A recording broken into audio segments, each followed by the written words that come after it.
எழுந்திரிச்சி ஓடினாங்க, ஓடி போய் குளிச்சுட்டு வந்துருக்காங்க. அவங்களா போய் எங்கேயோ போய் குளிச்சுட்டு வந்துருக்காங்க. நான் வாரம் ஒரு முறை குளிப்பாட்டி விட்டுருவேன்.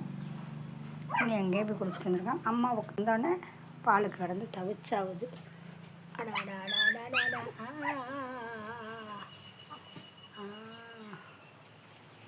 பைரவி என்னன்னு தெரியல, காலையிலேயே தூங்குறா. நம்மகிட்ட விளையாண்டுட்டு தான் இருந்தா, வெளியில் பார்க்குறா. வெளியே எடுத்தோன்னே காலையிலே தூக்கம் வந்துட்டு மாத்திரை சரியாக போயிட்டு போய் கேட்டு வரணும். நேற்றோட 3 வேளைக்கு கொடுத்தாங்க. 3 வேளையோட மாத்திரை சரியாக போயிடுச்சு. இங்கே பீட்ரு பாயில் போய் படுத்துருக்காங்க. தையல் ஒட்டி இருந்தது பிரிஞ்சு போயிருக்கு. எனக்கு எடுக்க பயமாக இருக்குது. அதான் விழுந்துட்டுனா பரவாயில்ல. ஒருத்தி எங்கே தான் போனானே தெரில.